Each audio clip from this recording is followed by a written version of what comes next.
زبان کو نہ آپ سپریس کر سکتے ہیں نہ فروغ دے سکتے ہیں. اس کا اپنا ایک وہ ہوتا ہے فلو، اس کی اپنی ایک کشش ہوتی ہے کہ آپ نے اگر بنگال میں اردو کو جا کے مسلط کرنے کی کوشش نہیں کی ہوتی تو بنگال میں اردو آج بھی اتنی ہی پاپولر ہے، یعنی کمیونیکیشن کا ذریعہ ہے. تو اگر آپ مسلط نہیں کرتے تو اردو اپنا ایک مقام بنا سکتی تھی، جیسے اس نے آج بھی انڈیا میں اردو، یعنی آپ لاکھ وہ فلموں کی زبان جو ہے اردو. اچھا، میں خان صاحب ایک اور سوال کرنا چاہ رہا تھا اسی آگے جا کے، لیکن ابھی دوست نے سوال کیا فاروق صاحب نے، تو میں نے کہا میں بھی ابھی وہ بات کر لوں. ایک یہ ہے کہ آپ یہ دیکھیں کہ پاکستان میں یہ تو ایک حقیقت ہے کہ یہاں کی جو مقامی زبانیں تھیں، وہ سندھی ہو، بلوچی ہو، پنجابی ہو یا پشتو ہو، تو ان کو یعنی ایک میسج یہ دیا گیا کہ بھئی یہ چھوڑ کے آپ ایک زبان اپنائیں، اردو.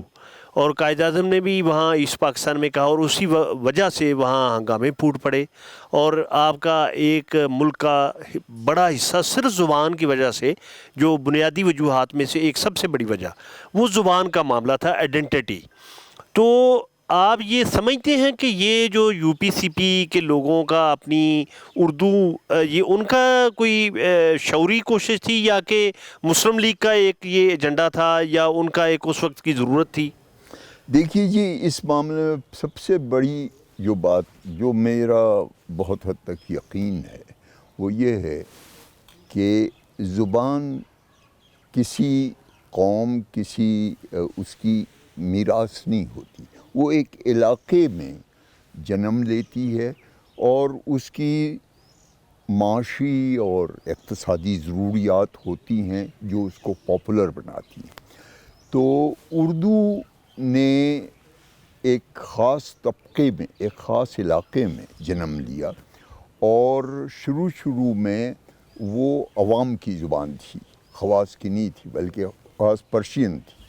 یعنی میرے دادا یا میرے باپ پرشین میں زیادہ انہوں نے پڑھا تھا بنسبت انگریزی کے.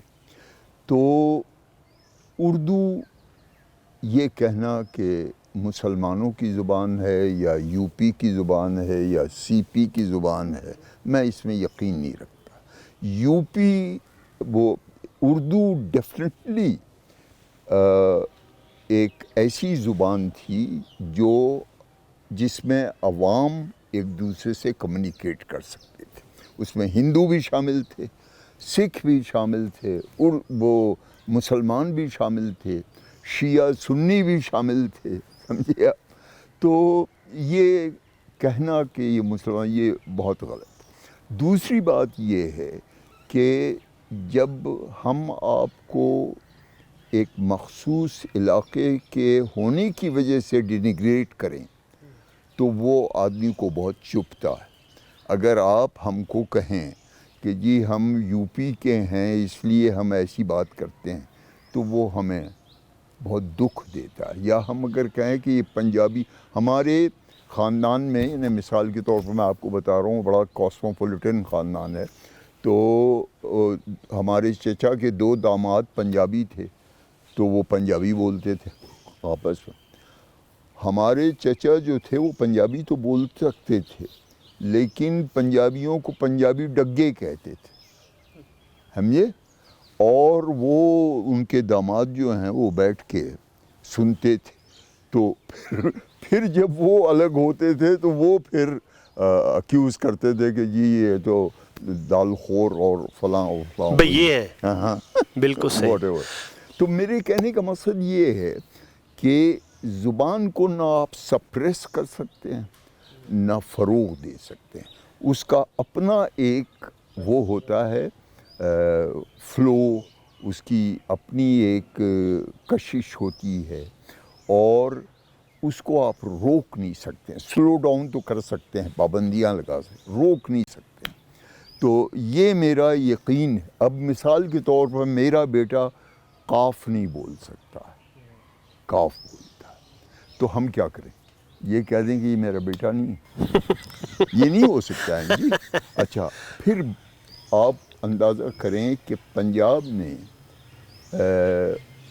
کتنے بڑے اردو کے افسانہ نویس اور اردو کے شاعر اور ادیب منٹو پیدا تھے۔ کرشن چندر اور ایک رجندر سنگھ لمبی بیدی۔ فہرست ہے جی۔ اچھا وہ اپنے مولانا محمد حسین آزاد، ان کو بھی لاہور میں ہی پناہ ملی نا، وہ بلکہ وہ مشہور ہے کہ وہ تھے عربی کے بہت بڑے وہ محقق، وہ بھی پنجابی اورینٹل کالج سے وابستہ تھے، تو ان کی آپس میں بڑی چشمک تھی، تو وہ جب ان کے کلاس کے سامنے سے گزرتے تھے تو وہ تھوکتے تھے باہر، تو ان کو اندازہ ہوا کہ یہ یعنی ہمارے ساتھ یہ سلوک ہے، تو وہ ایک دفعہ باہر نکلے تو انہوں نے کہا کہ میں تو تھوکتا بھی نہیں ہوں۔ تو کہنے کا مقصد یہ ہے کہ آپ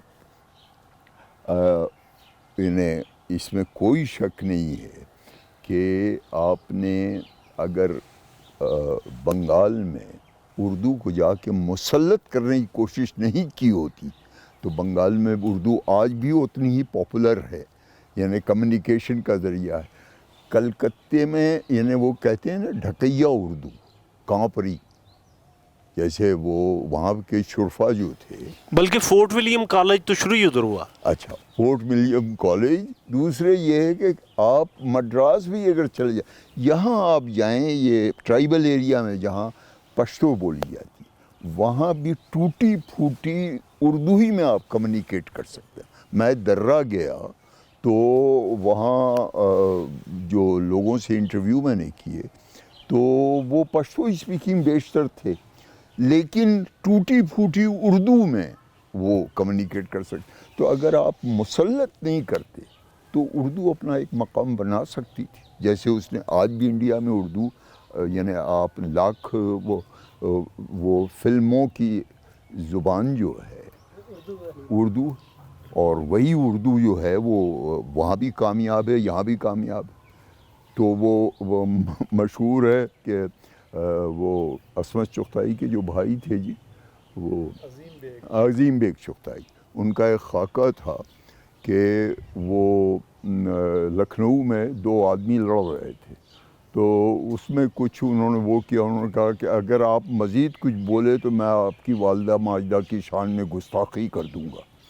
تو انہوں نے کہا کہ اگر آپ نے میری والدہ ماجدہ کی شان میں گستاخی کی تو میں آپ کے دندان مبارک شہید کر دوں گا۔ تو وہ کوئی پوربی وہاں حوالدار صاحب گھوم رہے تھے، تو وہ آئے، انہوں نے کہا کہ ابے کیا ہے دندان مبارک، اور وہ ہٹو جھگڑا ختم کرو۔ تو انہوں نے کہا سپاہی جی اگر آپ کو یعنی زبان سے واقفیت نہیں ہے تو شرفا کی گفتگو میں مداخلت نہ کیا۔ تو وہ زبان تو نہیں چلی۔ وہ ایک مولانا صاحب آئے، انہوں نے کہا کہ وہ پرشکو الفاظ استعمال کیا کرو، اور انہوں نے حقے کا جو کش لیا تو چلم سے ایک چنگاری اڑ کے ان کی پگڑی پہ، تو وہ ایک لڑکا کھڑا ہوا، اس نے کہا حضور پر نور ایک افکر شرر وہ آتش قدح چلم سے پرواز کر کے آپ کی دستار عظمت آثار پر جلوہ فگن، اس عرصے میں وہ سوراخ کرتے۔ تو انہوں نے کہا کہ ابے اسی وقت پرشکو الفاظ استعمال کرنے تھے۔ تو کہنے کا مقصد یہ ہے کہ زبان وہی چلتی ہے جس میں عوام ایک دوسرے سے کمیونیکیٹ کر سکتے، جس سے آپ کی اقتصادی ضرورت، انگریزی آپ پڑھتے ہیں